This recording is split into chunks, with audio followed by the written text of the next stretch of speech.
नमस्कार प्यारे बच्चों। देखिए, जिस किसी ने भी हमारी पिछली वीडियो नहीं देखी हो फोटोन वाली, वो एक बार पिछली वीडियो ज़रूर देख लें। थोड़ी-सी लेंथी हो गई थी क्योंकि समझाते-समझाते मैं थोड़ा-सा इधर-उधर भटका नहीं था, लेकिन हाँ, वो ज़्यादा डिटेल में मैं समझाने लगा था, है ना?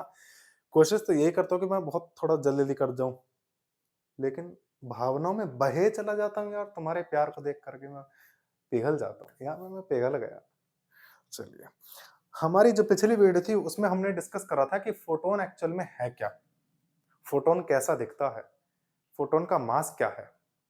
फोटोन की डिस्कवरी कैसे-कैसे हुई? दोगलापन किसे कहते हैं? वो सारी चीज़ें हमने डिस्कस करी।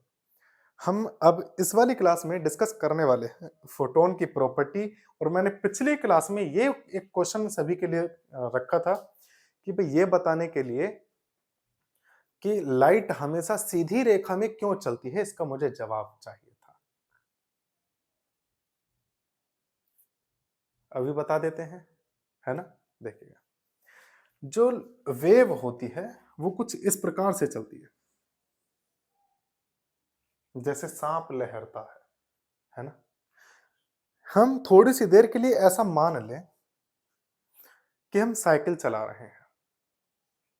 समझना मेरी बात को, जो मैं समझाना चाह रहा हूं।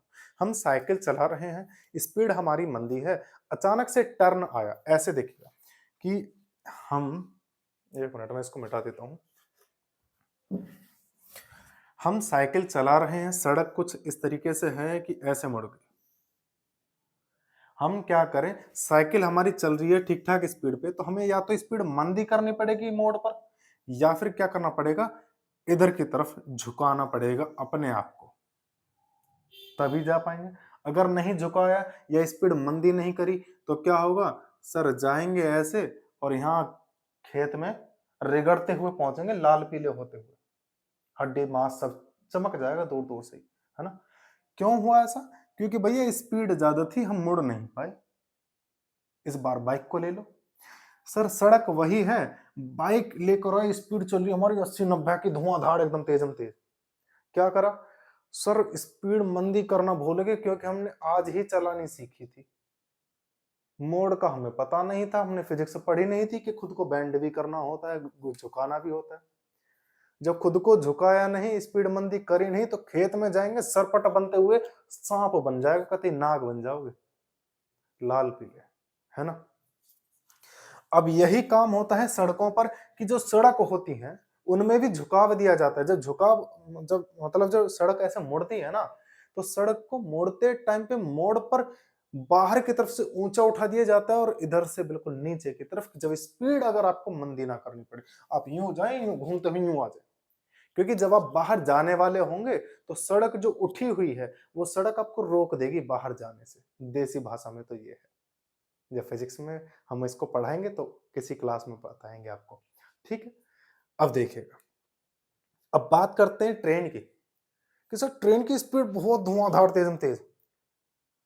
अब ट्रेन को हम मोड़ना चाहें तो हल्की सी स्पीड पे भी ट्रेन को ना, जब ट्रेन को मोड़ा जाता है तो उसकी पटरी उठा दी जाती है, हल्की सी उठाई जाती है, ऐसा ना कि पूरी यूं खड़ी कर दी, कभी पता पड़े ना ट्रेन रहे ना तुम रहे, है ना? हल्का सा, क्योंकि स्पीड ज्यादा होती है। वही चीज है लाइट का।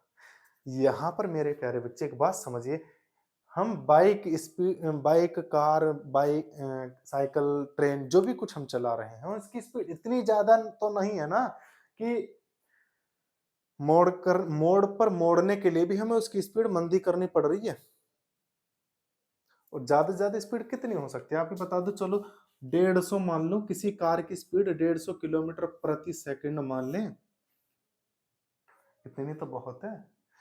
144 मान लें, है कि नहीं? अगर मैं 144 भी मान लेता हूं तो 144 गुणा 5/18, और 18 दूनी 36, 36 दूनी 72 यानी कि 4, और 72 दूनी यानी कि 8, 8/64, हाँ सही, 8×5 40, यानी कि 40 मीटर पर सेकंड की स्पीड होगी, है ना?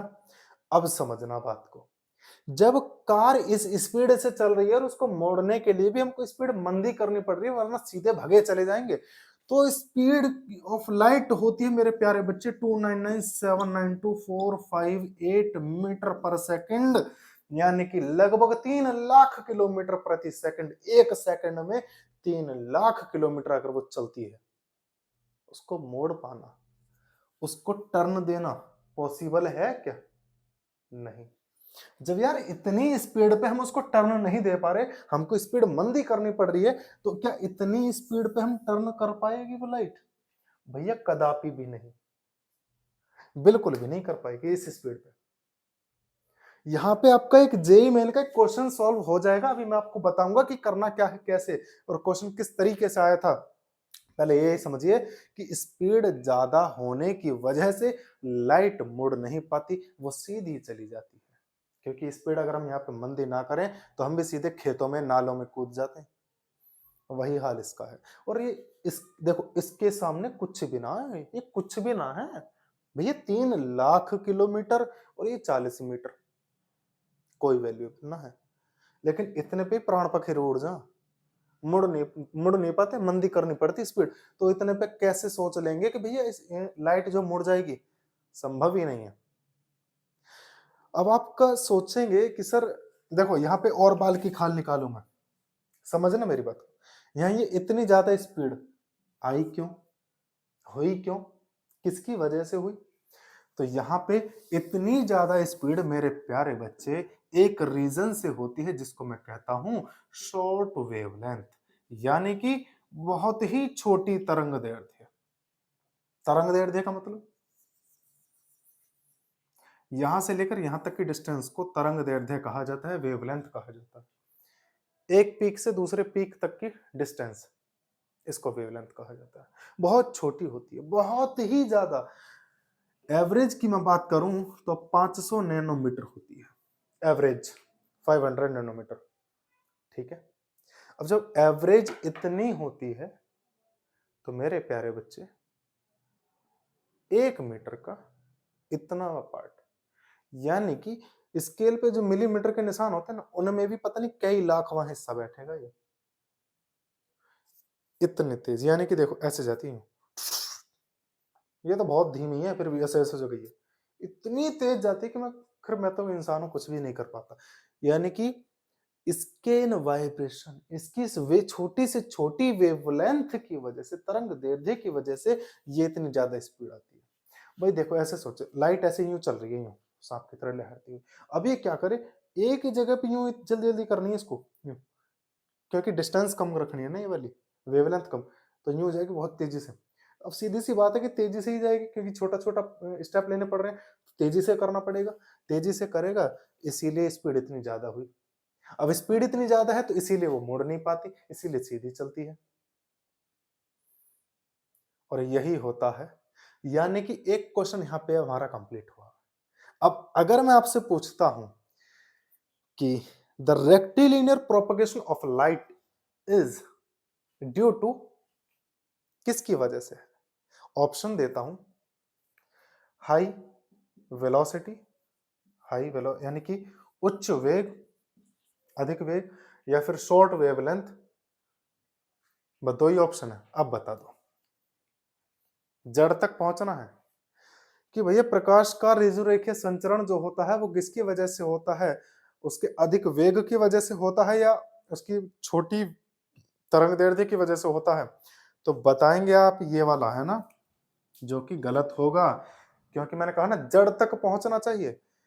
हाई वेलोसिटी की वजह से तो वो मुड़ नहीं पाती, लेकिन हाई वेलोसिटी आती कहां से है? शॉर्ट वेवलेंथ की वजह से, उसकी छोटी तरंग दैर्ध्य की वजह से। तो आपका जो आंसर होगा वो ये होगा कि शॉर्ट वेवलेंथ, ये नहीं होगा। इसके बाद का तो रीजन वो है ना। मेन रीजन तो ये है कि अगर सर उसकी शॉर्ट वेवलेंथ होती ही नहीं ना, तो हाई वेलोसिटी का तो मतलब ही नहीं है, ठीक है ना। इसीलिए अब यहां पे क्वेश्चन आता है कि rectilinear propagation of a light represents the nature of light is, यानी कि कौन सा वाला नेचर रिप्रेजेंट करती है लाइट जो है, कौन सा वाला नेचर रिप्रेजेंट करती है जब वो अपने रेक्टिलिनियर रेखीय पथ पर चलती है? पार्टिकल या वेव? पार्टिकल का जिक्र हुआ क्या कहीं? नहीं। रेजुरेखीय पथ पर किस वजह से चलती है? Short wavelength. वेवलेंथ किसकी होती है? वेव की या पार्टिकल की? सर वेव की होती है। वेव की होती है तो सीधी सी बात है सर, वेव नेचर रिप्रेजेंट करती है। क्लियर हुआ कि नहीं? चलिए, समझ में आ गया कि नहीं आया मेरे प्यारे बच्चे? ठीक है ना? देखो मैंने बार-बार बोला 3 लाख किलोमीटर, जबकि लिखा कुछ और है। तो लगभग में मेरे दोस्त ये 3 लाख है किलोमीटर, सॉरी 3 लाख किलोमीटर। 299 299 792 458 ऐसे करके याद कर लो। ये समझ लो कि आपकी मोहब्बत का मोबाइल नंबर है। और मोहब्बत कौन? कोई कन्या नहीं है, कोई प्रकाश है, क्योंकि भौतिक पढ़ने वाला मोहब्बत सिर्फ भौतिकी से कर सकता है। क्योंकि जिससे भी अगर किसी, सोच लो कि किसी कन्या से अगर मोहब्बत कर ली ना, तो पता, कन्या फोन में रात को फोन मिलाएगी, हेलो हाँ बाबू जानू, वो कहेगा अरे सो जा भैया, प्रकाश कम है, हम आपसे बाद में बात कर पाएंगे, हमारी ध्वनि में तारत्व कम हो रहा है कि नहीं? हमारा डोपलर इफेक्ट गड़बड़ा जाएगा, समझो बात को। इस तरीके से तो भौतिकी पढ़ने वाला पुरुष मोहब्बत कर ही नहीं सकता किसी कन्या से। वो मोहब्बत करेगा तो सिर्फ भौतिकी से करेगा।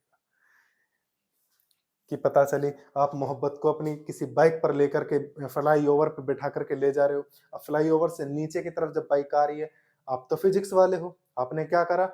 आपने रेस देनी बंद कर दी कि फ्यूल बचाएंगे हम। और इस टाइम पर अगर वो मोहब्बत आपसे पूछ ले, कोई कन्या आपसे पूछ ले कि आपने रेस देनी क्यों बंद कर दिया, आप बताएंगे उसको कि यहाँ पे गरारी का सिस्टम है, यहाँ पे ग्रेविटेशनल फोर्स की वजह से बाइक ऑटोमेटिक नीचे जाएगी, तो यहाँ पे फ्यूल की कोई आवश्यकता नहीं है, क्योंकि फ्यूल की आवश्यकता वहां होती है जहां पे हमें वर्क कराना पड़ता हो, लेकिन यहाँ पे खुद वर्क हो रहा है, हमको आवश्यकता नहीं है, तो फ्यूल बच जाएगा। तो वो क्या कहेगी? रोक रुक रुक रोक, अभी रोक, उतर के गाल पे चमाटा, चल निकल। मतलब मोहब्बत, रोमांस कोई मतलब ही नहीं भैया फिजिक्स वालों की लाइफ में। ठीक है, तो ये हो गया क्लियर कि नहीं? अब दूसरी प्रॉपर्टी हम पढ़ते हैं, आगे की अगली प्रॉपर्टी क्या है इसकी, वो देखते हैं।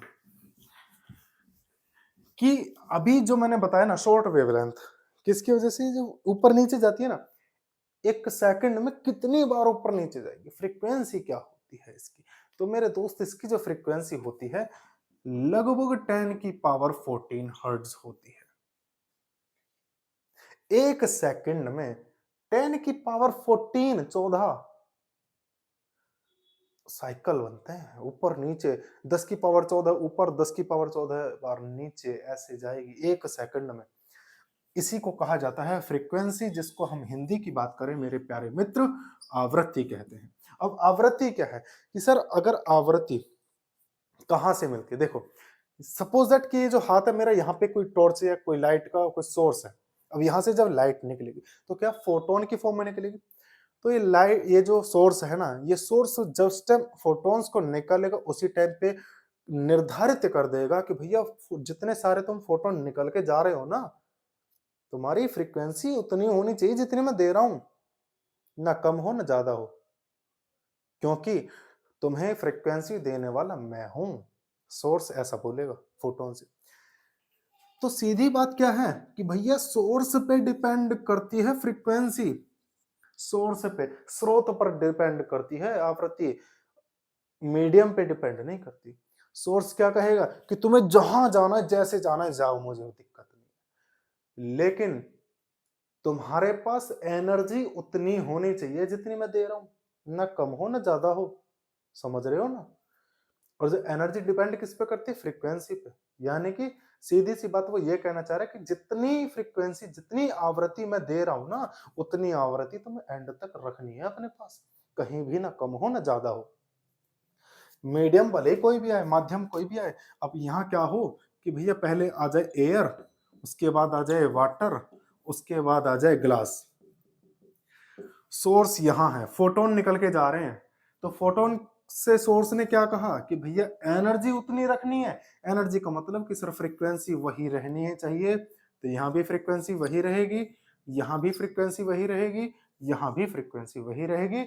यानी कि उनकी एनर्जी, लाइट की एनर्जी, इलेक्ट्रोमैग्नेटिक रेडिएशन की एनर्जी मीडियम पर डिपेंड नहीं करती। माध्यम कुछ भी हो सर, क्योंकि सोर्स ने, सोर्स के ऊपर डिपेंड है बस, सोर्स का आदेश का पालन करेंगे। सोर्स ये कहता है कि एनर्जी आपकी वही रहेगी, चाहे आप कुछ भी चेंज करते रहो, कोई दिक्कत नहीं सर। अब एनर्जी वही है तो फ्रीक्वेंसी भी वही रहेगी, है ना।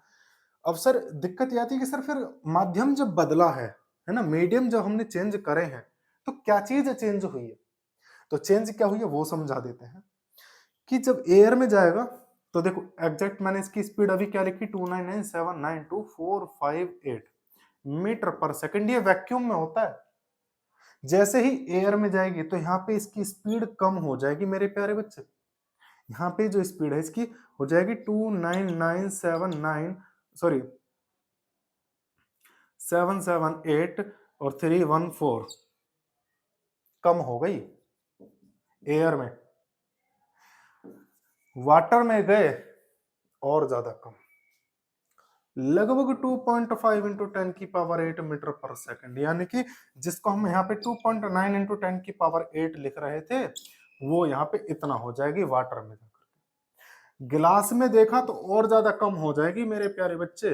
लो जी गिलास में इतनी रह गई बस, कांच में इतनी रह गई, यानी कि स्पीड चेंज हो गई, फ्रीक्वेंसी चेंज नहीं हुई। अब जब स्पीड चेंज हुई है तो और एक चीज और समझ लो कि जब लाइट एक मीडियम से दूसरे मीडियम में जाती है तो वहां पे उसका कलर भी चेंज हो जाता है। किसी दिन मौका मिलेगा ना तो आपको मैं दिखाऊंगा जरूर मेरे प्यारे बच्चे कि ग्रीन कलर की लाइट, लेजर लाइट जब किसी ग्लास स्लैब के अंदर जाती है तो वो रेड कलर की हो जाती है, क्योंकि स्पीड चेंज हो जाती है। मैं दिखा तो अभी भी देता, लेकिन अभी कैमरे के पीछे कोई असिस्टेंट नहीं है जो कि कैमरे की इंटेंसिटी सॉरी उसकी अपेर्चर को कम ज्यादा कर सके, ब्राइटनेस कम ज्यादा कर सके, क्योंकि लाइट ऑफ करके ही मैं आपको दिखा पाता। ठीक है, हाँ चलिए किसी और दिन मौका मिलेगा जरूर दिखाएंगे यार, परेशान ना होइए, दिखाऊंगा जरूर। अब देखिएगा एक चीज और, ये तो हो गया कि मीडियम पे क्या क्या डिपेंड करता है। कि मीडियम पे देखो स्पीड तो डिपेंड करती है, कलर का मतलब होता है मेरे प्यारे बच्चे वेवलेंथ। कलर का सीधा सीधा मतलब होता है वेवलेंथ, यानी कि तरंग दैर्ध्य। अगर उसकी तरंग दैर्ध्य बदल जाएगी तो सीधी बात है कि उसका कलर चेंज हो गया। ठीक है ना, चलिए यानी कि ये दो चीज डिपेंड करती हैं मीडियम के चेंज होने पर, एक तो स्पीड और एक वेवलेंथ, बाकी और कुछ डिपेंड नहीं करेगा। सर फोटोन की चौथी प्रॉपर्टी मैं आपको बता दूं तो फोटोन ना तो इलेक्ट्रिकली अट्रैक्ट होता है ना ही मैग्नेटिकली, यानी कि ये न्यूट्रल होता है सर। फोटोन न्यूट्रल होता है, क्यों? क्योंकि भैया फोटोन के पास ना सिर्फ और सिर्फ क्या है, एनर्जी है। और एनर्जी है जो कि ना तो हम ये कहेंगे कि वो पॉजिटिव चार्ज होती, ना ये कहेंगे कि वो नेगेटिवली चार्ज होती है, ना ये कहेंगे कि वो साउथ पोल वाली होती है, ना ये कहेंगे वो नॉर्थ पोल वाली होती है ना। हम कुछ भी नहीं कहेंगे, ना तो वो नेगेटिव पॉजिटिव होगी। अब आप ये कहोगे सर एनर्जी तो नेगेटिव पॉजिटिव होती है, लेकिन एनर्जी जो नेगेटिव पॉजिटिव होती है वहां पे उसका मतलब होता है कि एनर्जी ली गई है, टेकन है या फिर गिवन है। यहाँ पे टेकन गिवन का सेंस ही नहीं है, यहाँ पे सेंस है सिर्फ कि वो अपने पास एनर्जी रखता है, रखता नहीं, वो एनर्जी ही होती है, खुद निखालिस एनर्जी होती है, ना लेने का सिस्टम है ना देने का सिस्टम है। ठीक है ना, ये तो ये न्यूट्रल होता है। फोटोन ना तो इलेक्ट्रिक फील्ड से अट्रैक्ट होता, ना ही मैग्नेटिक फील्ड में अट्रैक्ट होगा। ठीक है, पांचवी जो प्रॉपर्टीज की होती है वो ये है कि जब फोटोन किसी भी मटेरियल पार्टिकल का मतलब है जैसे कि डस्टर है, डस्टर में एटम है, एटम के अंदर पार्टिकल है, उन पार्टिकल से कोलाइड कर सकता है, लड़ाई कर सकता है, गुत्थ मार कर सके, घोंसेबाजी मार सके, है ना, वो चीज है। ठीक है, और जब ये करता है झगड़ेबाजी ऐसे करता है एटम के साथ या मटेरियल पार्टिकल के साथ में झगड़ेबाजी जब करता है तो वहां पे उसकी एनर्जी किसकी, उस पूरे सिस्टम की। जैसे मानकर चलो कि भैया ये तो हो गया आपका फोटोन, ये हो गया फोटोन, गामा करके लिख देते हैं हम इसको गामा करके, क्योंकि गामा का मतलब इलेक्ट्रोमैग्नेटिक रेडिएशन ही होता है। गामा हो गया और इलेक्ट्रॉन हो गया, इनको हमने क्या करा, कोलाइड करा दिया। कोलाइड कराएंगे तो यहाँ पे कुछ चीज होगी, और वो चीज क्या है कि सर यहाँ पे एनर्जी, यहाँ पे जो भी कुछ बनेगा तो ऐसी पूरी इस पूरे सिस्टम में यहाँ पे जो भी इसका प्रोडक्ट बनेगा, मैंने उल्टा सीधा भी लिखा है आपको सिर्फ समझाने के लिए, एग्जैक्ट ये नहीं है, एग्जैक्ट ये है ही नहीं। एग्जैक्ट अगर मैं लिखना चाहूं तो इस तरीके से मैं लिख सकता हूं, ये हो गया, जिसको हम कहते हैं पेयर एनिहिलेशन, युग्म विनाश, ये है एग्जैक्ट। यानी कि यहां पे और यहां पे टोटल एनर्जी, ये दो फोटोन है, ये दो फोटोन है, 0.51 मेगा इलेक्ट्रॉन वोल्ट के हैं। ये पूरा आगे चैप्टर में आपको आएगा पूरा, है ना, इनकी भी अपनी एनर्जी ओवरऑल यही होगी 1.01 मेगा इलेक्ट्रॉन वोल्ट। तो एनर्जी एंड मोमेंटम यानी कि उसकी ऊर्जा और उसका संवेग संरक्षित रहता है अगर ये कोलाइड करता है किसी भी मैटेरियल लाइक पार्टिकल से। ठीक है, अब बात करते हैं जो सबसे अहम चीज है, फोटोन। फोटोन कभी भी रेस्ट में नहीं होता है। आपने देखा कि प्रकाश कभी रुका हुआ है? सोर्स से लगातार भगता रहता है। अभी मैंने बताया ना, सोर्स ये कहता है कि भैया जितनी एनर्जी मैं तुम्हें दे रहा हूं उतनी एनर्जी एंड तक रहनी चाहिए। जब एनर्जी रहेगी तो सीधी सी बात है सर, वो चलते ही रहेंगे, क्योंकि एनर्जी है उनके पास, वो चलते ही रहेंगे, रुकेंगे नहीं। क्योंकि रुकेंगे कब? जब उनकी एनर्जी खत्म हो जाएगी, और एनर्जी खत्म होती ही नहीं है तो रुकते भी नहीं। इसीलिए कहा जाता है कि फोटोन कभी भी रेस्ट में नहीं होते हैं। दूसरा रीजन सुन लो कि फोटोन अगर रेस्ट में होते हैं तो रेस्ट मास होता है फोटोन का 0, यानी कि उसका मास 0 हो जाएगा। मास 0 होने का मतलब एग्जिस्टेंस खत्म कर देना। अगर मास 0 हो गया तो एग्जिस्टेंस खत्म कर देगा। यानी कि अगर कोई फोटोन अपनी सारी एनर्जी खत्म करके रुक जाता है तो रुकने का मतलब वो खुद भी खत्म हो जाएगा। Tata bye bye. ठीक है ना। चलिए एक चीज और हम पढ़ लेते हैं लास्ट, कि जो कहते हैं ना कि देखो, मैंने अपने आप को मलूक दिखाने के लिए 2 ट्यूबलाइट जला रखी है, एक इधर एक इधर। क्यों? जो लाइट की जो चमक होती है, एक ट्यूबलाइट अगर मैं बंद कर दूं तो कम चमक रहेगी, दो जल रही है तो अच्छी चमक है, और ज्यादा बढ़ा तो और ज्यादा चमक आ जाएगी, है ना, ब्राइटनेस कहते हैं जिसको। उसी ब्राइटनेस को दूसरे वर्ड में कहा जाता है इंटेंसिटी। इंटेंसिटी यानी कि इंटेंसिटी ऑफ लाइट, प्रकाश की जो तीव्रता होती है उसका सीधा सीधा मतलब यह है कि number of photons, number of photons, फोटोनों की संख्या कितनी है। ऐसे एक ट्यूबलाइट से मान लो भैया 100 फोटोन निकल के आ रहे हैं, हालांकि पता नहीं लाखों करोड़ों में होंगे, लेकिन मैं मान के चलता हूं कि 100 यूनिट फोटोन आ रहे हैं मेरे पास। दूसरी जला दी तो 200 हो गए, और 200 हुए तो क्या चीज चेंज हुई कि मेरी खूबसूरती बढ़ गई, है ना, चमक बढ़ गई, ब्राइटनेस बढ़ गई, उसी को इंटेंसिटी कहा जाता है। यानी कि intensity of light depends upon the number of photons. ठीक, चलिए, क्लास अगर अच्छी लगी हो तो हाँ प्लीज सब्सक्राइब करना और घंटा भी दबा बजा देना उसका। मिलते हैं हमारी नेक्स्ट वीडियो। नेक्स्ट वीडियो भी फोटोन के ही ऊपर होगी, पूरा फोटोन का पूरा कॉन्सेप्ट आपको क्लियर करके ही दम लेंगे, और कॉन्सेप्ट इस हद तक क्लियर करेंगे कि आप जेई मेन और एडवांस के क्वेश्चंस लगा सकते हैं जो फोटोन से रिलेटेड होंगे। ठीक है ना, तब तक के लिए बने रहिएगा हमारे चैनल पर। मिलते हैं, जय हिंद जय भारत।